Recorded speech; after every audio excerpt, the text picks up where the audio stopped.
Okay, welcome back to the Investigative Journal on this June 8th, 2015 day on our calendar. I'm your host, Greg Anthony, and you're listening to FirstAmendmentRadio.com. You can catch my show every evening, Monday through Friday, 6 p.m. to 7 p.m. That's on FirstAmendmentRadio.com. This show has been called the Alternative to the Alternative Media. We've been on the air in one form or another for about 10 years in the alternative media. Before that, I had an extensive career in the mainstream media, learning all the lies and how it's done. So you can take it from me that there is a hidden agenda in the mainstream and also in many of the alternative stations who are trying to take away your mind, your body, and your soul. Well, what are we going to do today? I'm going to start out with a little trivia.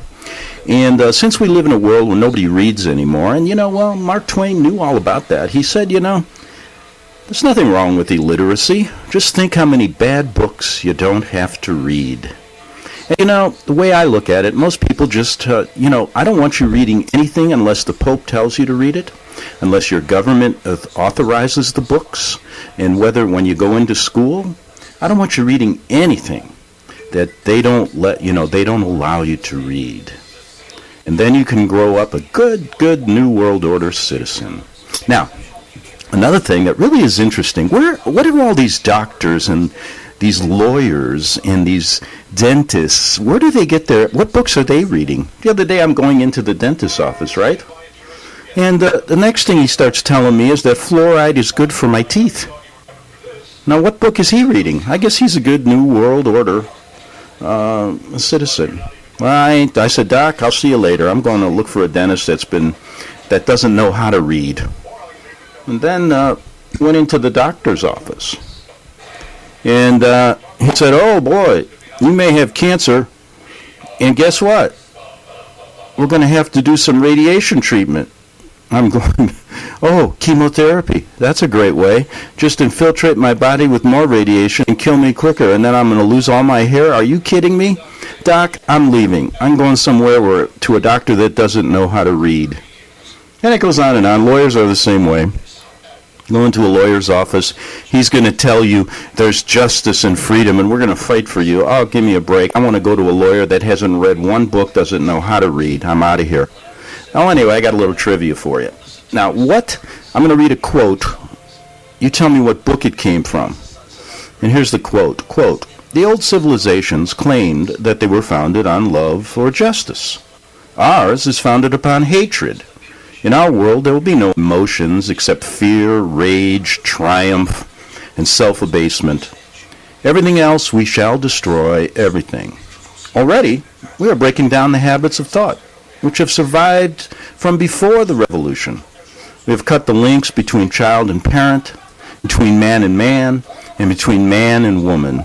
No one dares trust a wife or child or a friend any longer. But in the future, there's going to be no wives and no friends. Children are going to be taken from their mothers at birth, as one takes eggs from a hen. All right, if you're listening to my show, email me at gregbeacon@gmail.com or send me a comment on one of my articles at arcticbeacon.com and let me know where that quote came from. Well, anyway, did you hear what I just said in the last part of that? But in the future, there's going to be no wives and no friends. Children will be taken from their mothers at birth, as one takes eggs from a hen. Well, they've already done that. Oh, yeah. I'll give you an example. When they fraudulently took down the Alamo ministry, who was trying to teach, real Christian principles, trying to educate people without the books given to them by the Vatican or the authorities, without having to stick their children with, tainted vaccination shots. They took a baby that was 18 months old. They took 35 children, and there were no abuse charges ever found. So they're doing it already. It's just going to be on a bigger scale in the future, so that, you got a lot to look forward to. I told you a long time ago, these owners, these Vatican-led New World Order owners of ours, have a club. It's a satanic club. And guess what? You're not in it. And they're going to take you and do whatever they want. All right. Let me how far do these deceptions really go? Tell me, how far do you think they really go? Now, what I mean by that is, people that catch on to the mainstream media. Look, if you haven't worked in it like I have, I don't expect you to understand it as good. But you probably do nowadays. I'll tell you, the best journalists out there right now are just average people. Yeah, just you and me. I'd rather just be, claiming to be an amateur journalist than to say, hey, I'm like Anderson Cooper or one of those talking heads, if you ever listen to the stuff that comes out of their mouth. But anyway, they're paid pretty well. I think he makes a few million a year. That's nothing for them. He's one of the slaves for the billionaires. Don't worry about it. But anyway, how far do you think you've been deceived? Does it stop at 9/11 and the government's changed their tune and they're going to treat you good now and tell you the truth? Did it stop at JFK? Did it stop at Waco? How about Sandy Hook? How about some of these other false flag events? How about Watergate? Do you want to go back? How about Lincoln's assassination? How about the Vatican being involved in that? Do you believe that? Do you believe we went to the moon? Well, I'm going to go even farther. I'm going to go this far. How's this? I think you've been lied about the shape and form of your Earth, and you believe it. Now, this morning I woke up, and in the background I have on the Weather Channel, and these people really interest me, and you can't hear it. You probably hear just a little bit in the background, but I had to leave it on. And the reason I left it on is because I woke up to listening to this.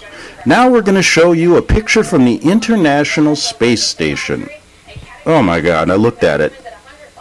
And they were trying to make me believe it was this complete redness. I mean, give me a break. Then they were trying to figure out, is it sunlight, Dave? Where was it? Give me a break.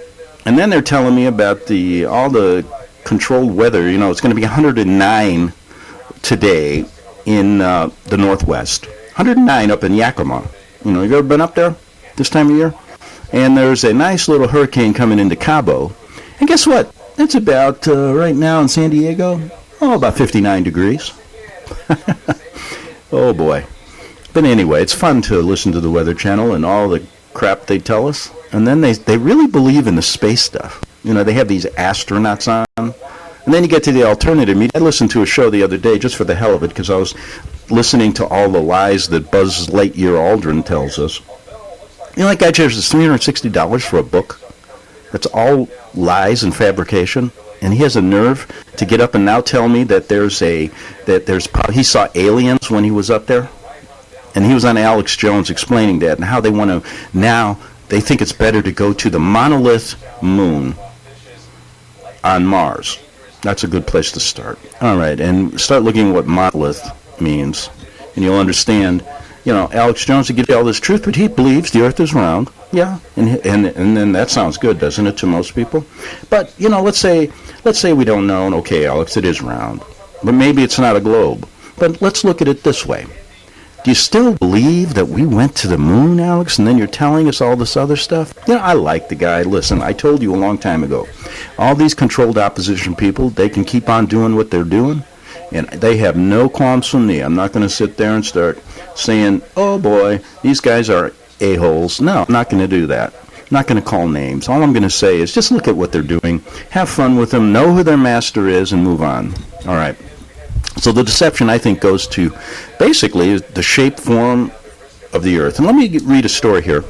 A Christian girl that I know, we were discussing things over a cup of coffee, and she told me, and this was some time ago, she said that, and I'll read what she said, because she sent an email to an interviewer that I did a show the other day, and she said, I told Greg, that's me, that the Earth is the center and the sun goes around it.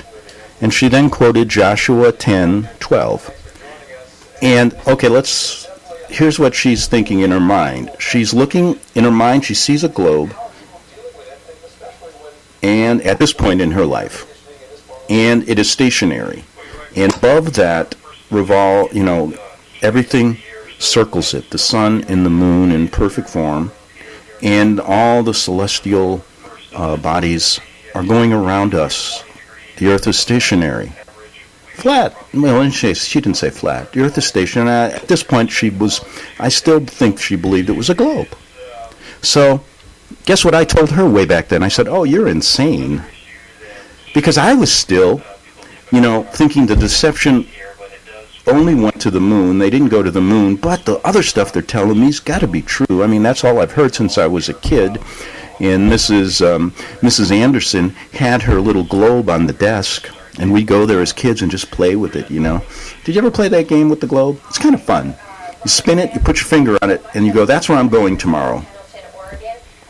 And okay, let's say I'm in Auckland.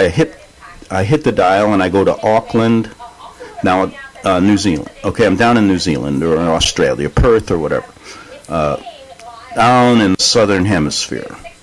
And then I spin it again. I go, oh, I think I'll take an airplane flight and I hit San Paulo. Okay, that's in the western hemisphere. So then I said, well, how the hell am I going to get there? Well, if I'll just go straight across the ocean, and I should be there really quickly.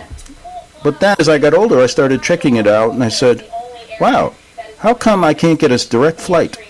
Or some people say, oh, yes, you can. No, you can't. You got to take they stop for refueling is the best they do, and most of them go to London first. Now, why would they go there? Some of them have a stop in some other place that makes sense, but when you look on the flat map now, it makes more sense why they're doing it, because I think it's distorted, and they can't really. Let's say you're playing that little game as a kid, and your finger, well, you got to put it underneath, and you hit the South Pole, as they tell you in the globe. Do you realize there's never been a commercial flight over the South Pole? Why? I don't think it exists the way they tell us. Secondly, think about this. If you have a circle, and there's an ice wall, and Antarctica is not on the bottom like they tell us, I think it would just fall off, by the way. And so would any person down there. But then they've come up with this fake thing called gravity. I really don't quite get that. But anyway, it sounds good. They use it for everything they can't prove. Okay?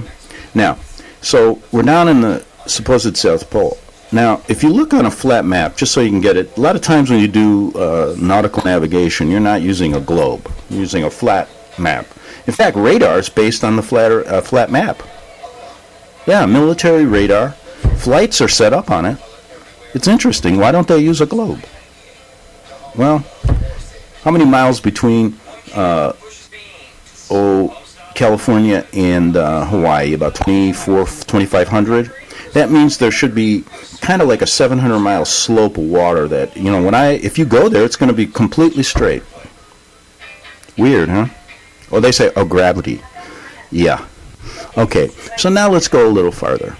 When you get down to a place, I think it starts with a U in Argentina, Ushia, U-S-H-I-A-I-A, and you start going across the Drake Passage to the South Shetland Islands, which is the tip of what they say is Antarctica. That's as far as any commercial ship is allowed to go. And they use that kind of as a base headquarters. And you are not permitted into what they say is Antarctica. Because there's been a treaty in 1959 to keep all average people out from exploring. They say, we want to keep it pristine. I say BS. Listen, when this treaty went into, and Russia's involved in it, we are supposedly agree with Russia in 1959 and 60 when we were hiding under desks and they were about to bomb us, and we're going to have an agreement over a country that isn't explored. Give me a break. Now there's I don't know how many countries. You can't get in there to save your life. Even commercial ships, if you want to explore it, you can't. So what are they hiding? Interesting. And how come there's no indigenous population from Antarctica? That's kind of weird. Well, maybe it doesn't exist. Well, anyway, let's get back. So this little Christian friend of mine says, the earth is the center, and I told her, hey, you're crazy. But then, some time passed after 100 hours of research, and then she says, then he gets back to me with this flat earth idea. And then she says, I told him he was insane. So we went back and forth. First of all, I thought she was crazy because it was stationary. Then I said, hey, and the reason I really looked into it is I said, why should I dismiss her so categorically? I'm just doing what I say the Vatican people do. Just never open your mind. So I did.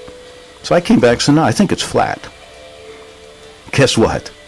She told me I was insane. But then she started to do some research. And guess what she says now? This is a quote. Now I have decided the flat earth makes more sense than anything else I've seen.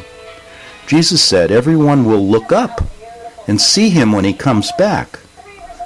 On a globe earth, I don't think that can happen, she says. I don't see everyone looking up at God on a globe earth. It's not research. I mean, it's not scientific research. It's a little biblical knowledge coupled with common sense. Two things they want you to not have. Now, funny, she says, and this is her quote, funny, but we still do not have a real clue what our world looks like. The Nassau Nazi symbol has the serpent's tongue on it, so we know they are liars and work for the Vatican. By the way, did you know the Vatican owned the Watergate Hotel? And maybe still does, if it is still there. Just a little piece of Nixon's history for you.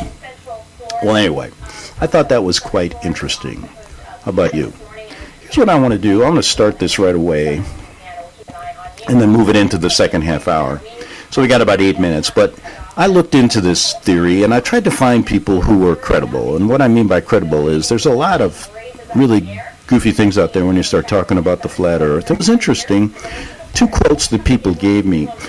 Somebody said the other day, isn't it interesting how so many people are catching on to this now and how it was lied dormant for a while? And I said, yeah, that's the way God works in strange ways sometimes.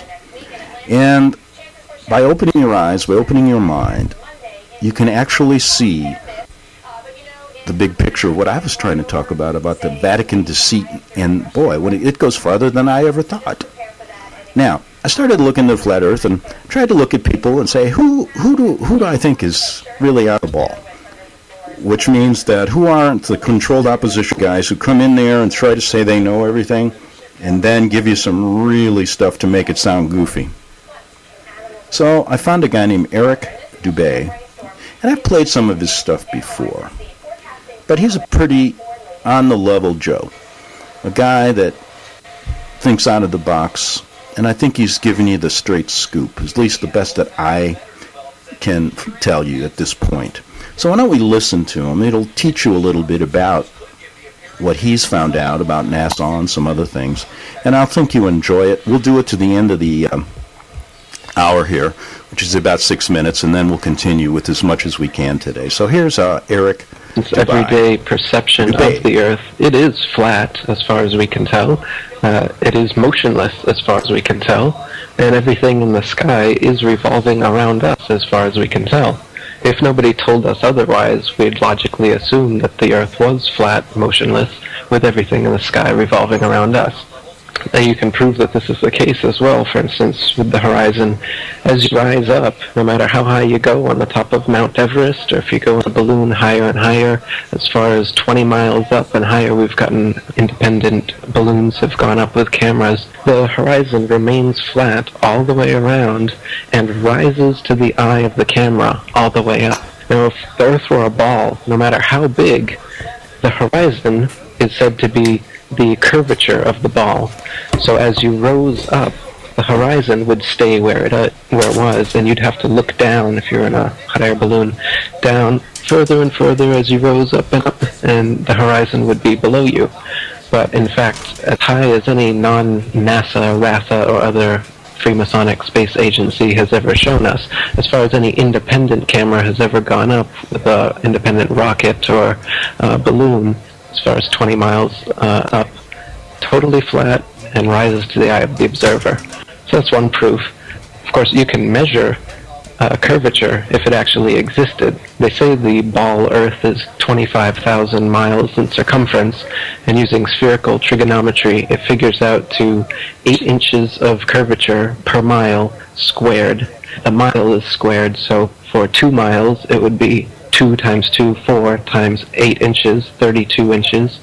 And for the third mile, it's 3 squared, which is 3 times 3, 9 times 8 is 72. So you're going 8, 32, 72, 128 inches, and so on. And this is the kind of curvature that would exist on a ball, and specifically on a ball 25,000 miles in circumference, as they say it is. So you can check with theodolites and telescopes and different methods, lasers, to see if the Earth actually does have that curvature.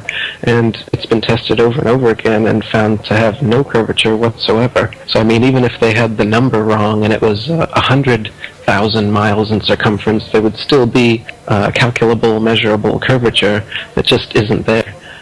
The only place curvature exists is in NASA photos and videos, and those can be proven to be CGI fakes, and the early ones were literally taken through a round window to make the Earth appear round. And that's it. It's just photo trickery and brainwashing that's got the world thinking that we're on a ball spinning around the sun with a magical force called gravity holding us on the underside of this spinning ball.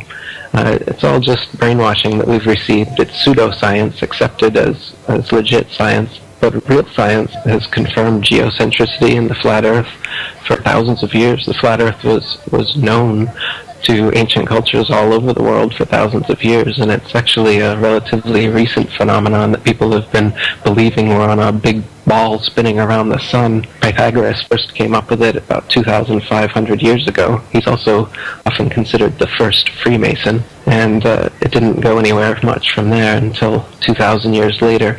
Copernicus picked up where he left off, another Jesuit Freemason, and he really picked things up, and Kepler and Galileo and Newton, and now Einstein and NASA, Sagan and Neil deGrasse Tyson, and all these people, they're all part of this Freemasonic club that is building a pseudo-scientific worldview to indoctrinate the slave class so that we can be propagandized into doing anything. This is basically the biggest thing you could possibly lie about.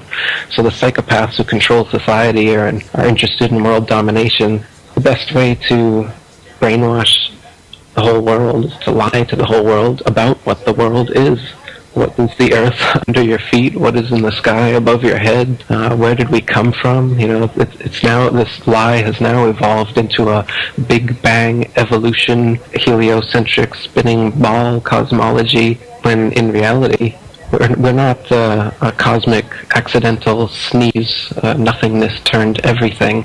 This is quite obviously intelligently designed, this thing we're experiencing here, this life, this universe. I can't believe anyone in their right mind can look me in the eyes with a straight face and say, no man, it's all random. This is all just random. But people do. Yeah, right. I think you make a lot of great points, man, and I think the curvature argument is pretty damn strong. And I pulled this off your website in the comments section because, to your credit, you spend a lot of time writing thorough answers to questions and responses to critics, and that's where a lot of my questions got answered. And so here's a little more detail about the curvature argument from your site. It seems like lighthouses are one great example. This first one you have is the Isle of Wight Lighthouse in England. It's 180 feet high and can be seen up to 42 miles away, a distance at which modern astronomers...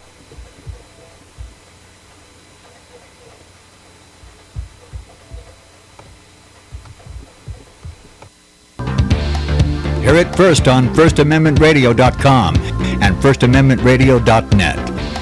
Visit crosstheborder.org, CROSS, crosstheborder.org, to get your print, EPUB, or PDF version of the book, The Rapture Will Be Canceled. That's crosstheborder.org. I know you all want answers, and believe me, so do I, and I'll do my best to get them.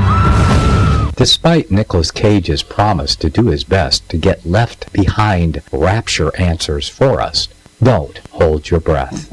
Not everyone believes Left Behind is true prophecy. Some may even regard as conspiratorial the mainstream re-release of the Left Behind movie with actor Nicolas Cage portraying the main character as an attempt to further reinforce in the minds of all this perception of false prophecy. In order to condition the masses for the play about to begin. If you want true Bible prophecy answers, get the book, The Rapture Will Be Canceled. The author exposes the Latin rapture origin, the 7-year tribulation deception, true Bible revelation of Daniel's 70 weeks, the abomination of desolation, the restrainer, America in the Revelation, the image of the beast and the mark of the beast, and the truth about God's chosen people, and so much more about Bible prophecy.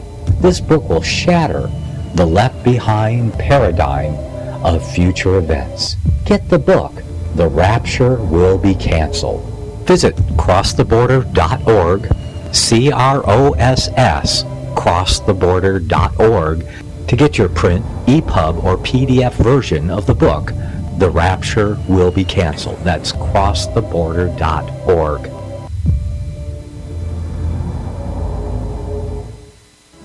Since the beginning of time, kings have sought it, nations have fought for it. It has been traded, it has been borrowed, it has been purchased, it has been stolen. There's a reason for it. To secure the blessings of liberty to ourselves and to our posterity. Invest with the security of gold and silver. Call Discount Gold and Silver Trading at 1-800-375-4188 or visit discountgoldandsilvertrading.net.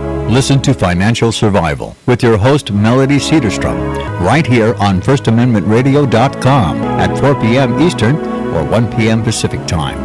Visit discountgoldandsilvertrading.net or call Discount Gold and Silver Trading at 1-800-375-4188. Toll free 1-800-375-4188.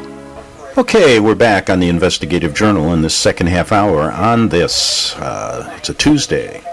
It's June 8th, 2015, and we're listening to an interview done by, it's an interview of Eric Dubay, and he's talking about the Flat Earth theory. A guy that, a young man, he's an American citizen, lives in Thailand. I guess he finds it better for his lifestyle. And someday I'd like to interview Eric.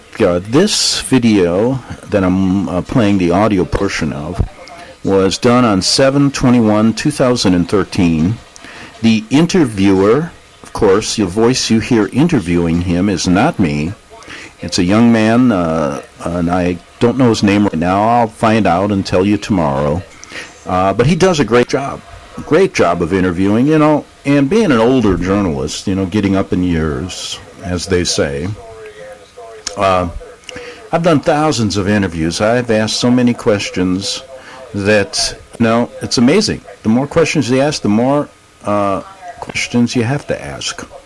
But anyway, it's really nice to have somebody else do it and listen to it and enjoy it and have you enjoy it. And this young man interviewing does a really good job. And let's just get back to them and listen to more things that the Vatican-led New World Order don't want you to read, listen to, or even think about. Astronomers say the light should fall 996 feet below the line of sight. Why can you still see it? And then you have several other good examples in the Lighthouse Department, but another one worth mentioning that people be familiar with is the Statue of Liberty. It stands 326 feet above sea level, and on a clear day can be seen as far as 60 miles away. Now, if the Earth was a globe at the dimensions that they give us, that would put Lady Liberty at an impossible 2,074 feet below the horizon. These examples seem hard to rectify unless there's some obvious answer that I'm missing, but I would say this is a pretty compelling thread of evidence, my man. Yeah, the distance at which the light from lighthouses can be seen at sea is just way too far for the Earth to be a ball 25,000 miles in circumference. Another great example is the Notre Dame Antwerp spire, standing 403 feet high from the foot of the tower, with Strasbourg measuring 468 feet above sea level. And so with the aid of a telescope, ships can be seen on the horizon, and captains declare they can see the spire from an amazing 150 miles away. If the Earth were a globe, however, at that distance, the spire should be an entire mile, 5,280 feet below the horizon. So there's a lot of examples like this where you've got a whole mile, say, that the light should be below the horizon. You should not be able to see it. And even light refraction that the naysayers try to bring up can't account for it, as it can only account for 1/12 of whatever the original distance is. So the light at which lighthouses can be seen at sea, as well as the fact that canals, tunnels, and railroads are never built with curvature in mind whatsoever. That's not necessary. And if there were, then their plans would be off, in fact. I've got quotes in my book from railroad engineers and canal builders saying how it's hard enough for railroads to make curves horizontally, let alone if we were on a ball, and railroads would have to be curving up on the ball. And they give examples of different railroads over the earth and how long they are and how much curvature they'd have to be ascending, and how it would be so impossible for the trains to be able to go up this curve, because trains are made to be on a level. They just can't operate that way. So there's a lot of proofs like that. You mentioned Neil deGrasse Tyson, and one compelling thing you have in your documentary is Neil deGrasse Tyson is on TV and he's talking about the shape of the Earth, and he's talking about how they just discovered now that the Earth is more pear-shaped than it is round. And I'm thinking, well, we've been seeing pictures of the Earth from space, and it's a perfect circle. So either you don't know what you're talking about, or those pictures aren't real. This is a serious disconnect that's hard to rectify, Neil. Absolutely, yeah. And they've said that it's a sphere, and then they've said that it's an oblate spheroid flattened at the poles, so it's kind of like smushed. And now, more recently, they're saying it's an oblate spheroid flattened at the poles with a bulge in the south. So it's kind of pear-shaped. So they keep changing it, but you're right, the pictures that they've given us, they show a perfect circle. They don't show any sort of bulge or oblateness as they claim exists. And people say, oh, well, it's just not enough to be seen. But they're claiming it's quite a bit. He said it's the amount of Everest above sea level is how much more oblate it is, supposedly. Right, you would think that would show up in the pictures. Now, a lot of people's first question is going to be, well, where's the edge? And I was surprised to see how easy that is to rectify, but I'm sure you get that a lot. How do you tell people when they come at you, well, where's the edge? Why aren't people sailing off the edge or whatever? So, in the flat Earth model, the North Pole is in the middle, and the Earth is a disk shape, and the Antarctica is all the way around, holding the oceans in. And so it's a fact, if you're at the North Pole and you go south, no matter which actually, it doesn't matter where you are. If you go south, eventually you're going to end up in Antarctica. But on the ball model, it's just a little ice continent underneath the ball. Yet in this model, it's all the way around you, holding the oceans in. As for whether there's an edge beyond the Antarctic ice plateau, this wall that holds everything in is about 100 to 200 feet tall, and once you climb up on the ice wall, it's a plateau of snow that just goes on and on and on. And the public and myself are ignorant at the moment as to whether there is an edge at some point, whether there'd be a barrier, a dome, as many ancient cultures have said there is, or whether it's an infinite flat plain and it's just snow, ice, wind, and darkness forever. That's still a mystery, how the ice actually terminates. But it is a fact that if you travel south from anywhere on Earth, you will end up at the Antarctic ice wall. The lie is that there's a South Pole, and they've put a ceremonial red and white barbershop pole with a ball Earth on top of it at an arbitrary point along the Antarctic ice. And they even admit that it's not the actual South Pole, and they have this complex model how the North and South Poles on the ball Earth are constantly moving because of the nature of the molten magnetic core of the ball Earth they claim exists. But the real reason is they have guided tours there to the South Pole, and if you took a compass and you stood at their ceremonial pole, you should be able to walk in a circle and north would be in every direction. But of course that wouldn't happen, and so they'd have to answer to all these tourists every year as to why the South Pole clearly isn't the South Pole. They even admit it. You can see on YouTube, and they give their complex answer as to why it's always moving and you can never really find it. Same with the North Pole. In fact, if you watch North Pole documentaries, they always claim they're at the North Pole, but they're only showing a Garmin with 90 degrees north latitude. They never pull out a compass to actually check if they're at the North Pole. They're just on some ice somewhere, could be anywhere on Earth, and then they're like 3 feet, 2 feet, 1 feet, we're at the North Pole. It's just some random ice, nothingness. So yeah, it's easy to lie about these things. And these no man's lands, the North Pole and the Antarctica, they don't allow us to independently explore them. So people like Rodney Clough or Jarl Anderhoy, independent explorers who've wanted to go to the North Pole and Antarctica without getting government pre-approval and only going with their escorts to the places they want you to go, they've actually been turned around at gunpoint by military vessels, not allowing them to go in. Jarl Anderhoy's faced jail time and fines for it as well. So they definitely don't want us exploring what is in the middle of the flat Earth and on the edges. They keep us in the middle. Yeah, I find it really interesting, and the first thing I had thought when I was getting into this is like, well, what about airplanes? People fly from North America to China to Europe, all around the globe, or, the proposed globe, and this is easy to rectify with the model you laid out with the North Pole in the center. When you fly, if you think about the rings on a bullseye, you can fly around it can make it seem like you're going around a ball, but you're really just going around in a circular pattern on a flat plane. And I was like, wow, I never really thought about it like that. And if you look at, well, of course, something we always talk about is hidden in plain sight, symbolism and corporate logos that they use. And if you look at the UN flag, this is exactly the model you're proposing, and it even has an overlay of like a bullseye pattern that shows you the overlay is exactly how planes would fly around or how ships would navigate around. But it's really odd that the UN flag would take up the exact same composition, or damn close, to the flat Earth model. Yeah, the UN flag is a flat Earth map. You can look at it. It is not a ball Earth. It's a flat Earth. And the bullseye you're talking about that's over it, if you count the number of holes they've got there in the bullseye, there's exactly 33. So what they've got is a flat Earth divided into 33 sections. And I'm sure you're aware that 33 is a significant occult number, especially among the Freemasons, who are the ones in charge of this whole deception, as I said, from all the way back to Pythagoras, the first Freemason who thought up this ball Earth theory, through Copernicus and Galileo and Newton, and right up to today, Neil deGrasse Tyson, etc.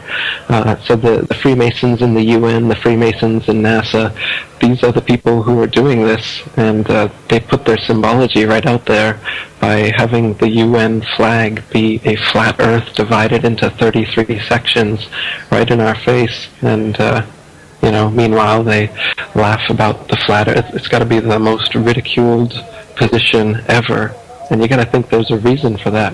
Why is the concept of flat Earth or being a flat earther so ridiculed?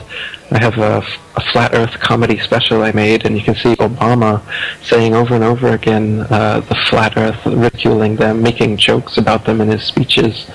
And I mean, these aren't just off-the-cuff remarks. These are things that are being written into his speeches. So why are they doing this? Why are they making sure that people know that the flat Earth is something to be ridiculed? I agree with you on that. I thought that was pretty hair-raising, because typical people have to assume that the model of the Earth is so rock solid that the flat Earth idea is so far past that it isn't even on the radar. It shouldn't even be worth mentioning, considering conventional science. So it is rather odd that is Obama's go-to. Like, he's talking about how he wants to create progress, and he's like, we can't have every debate. We don't have time for the Flat Earth Society. And everybody cheers like, yeah, we don't need to have that fundamental of a debate. And it just struck me as kind of spooky. We don't have time for a meeting of the Flat Earth Society.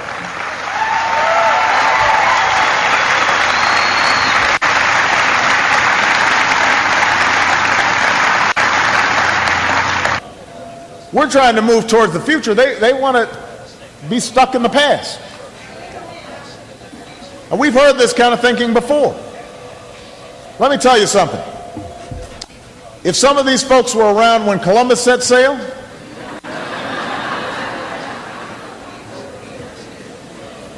they must have been founding members of the Flat Earth Society. They would not have believed that the world was round.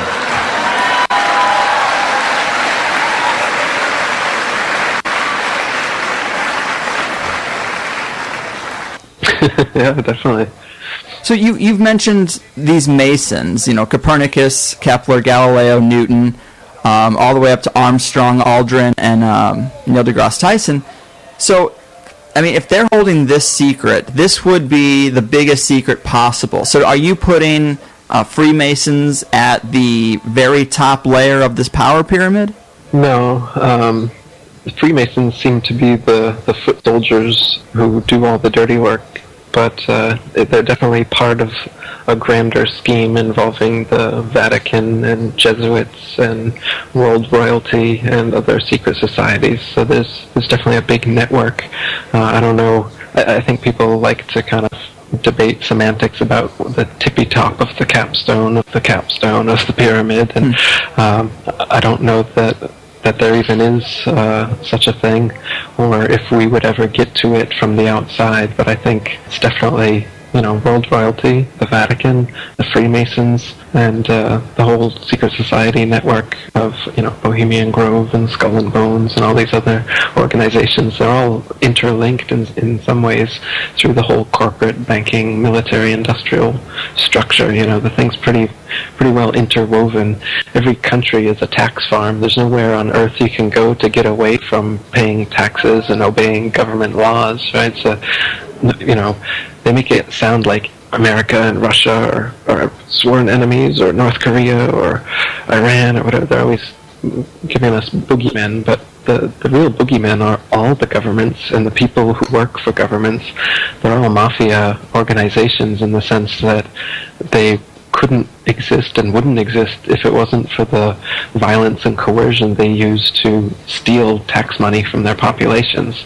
Whether it's a democracy, socialism, communism, fascism, every ism involves taxation, forced stealing money from the population to fund the bureaucracy that continues stealing money and writing laws and imprisoning the population, and then making more money off of imprisoning the population, as they do in America with the private prisons, and profiting off the inmates' labor and whatnot.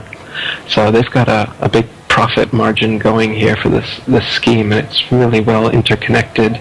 And to debate about the tippy top all the time, as many conspiracists like to do, I think it's more important to just see that this is a huge network, and it encapsulates literally everything that the conspiracy encyclopedia, has. Yeah.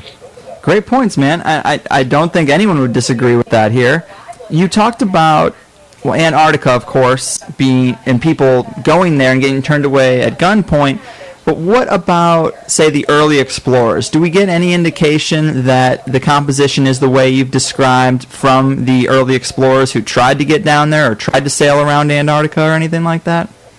Yeah, the early sailors that went to the Antarctic, like James Clark and Captain Cook, they spent years trying to find an inlet into the Antarctic ice.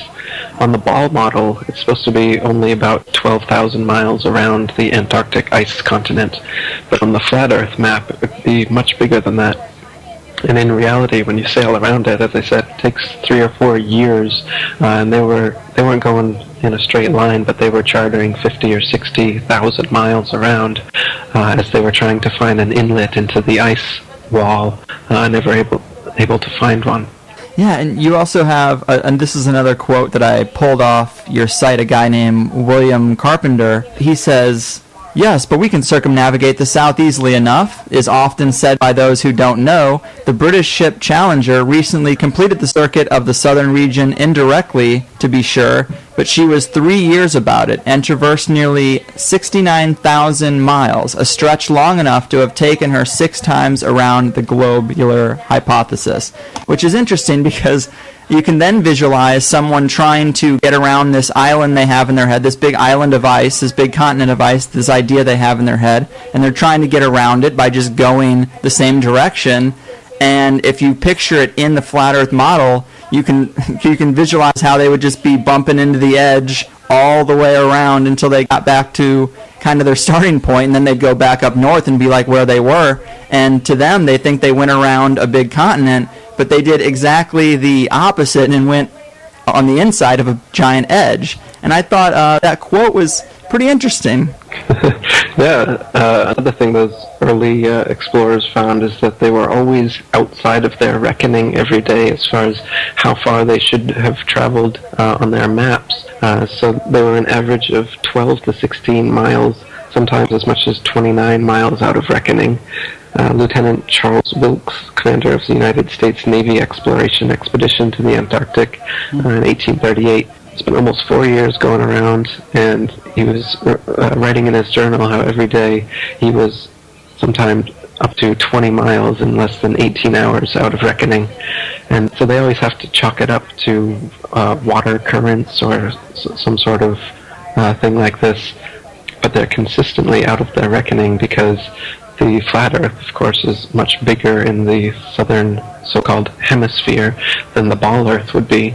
So the maps that they're using are all assuming the ball Earth. They're flat maps, by the way. They use, it's called plain sailing, is the most common used navigation method, which is done assuming the water is a plane, as it actually is. The natural physics of water proves that all the surface of water on Earth is a plane, by the way, because, as you know, water will always find and maintain its own level. So if it's dammed up and then released, it will rapidly rush off in all directions until it remains level. Yet they say that we're on a big ball here, and the oceans are all convex, somehow held onto the Earth through the magical force of gravity, yet we can see with our eyes, and we know through physics, that water maintains and always is level.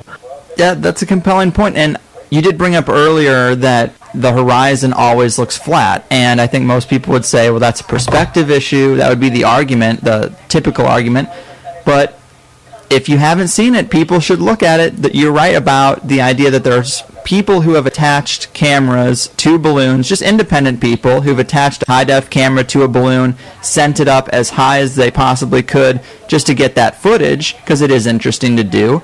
And you are right, as far high as it goes on any of these videos that I've seen, I'm a little surprised that you never see a curvature. Even thousands of feet up, you don't see that curvature. It's a little odd. You'd expect to see it.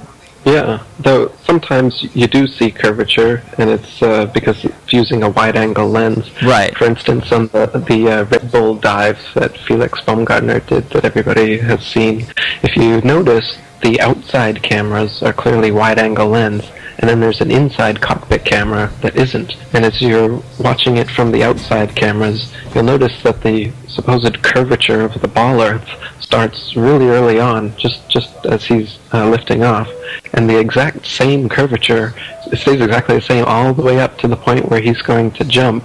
So the curve is the same, but his altitude has risen by many, many miles. The reason the curve is the same, of course, is because it's a wide-angle lens effect. It's not actually the curve of the horizon.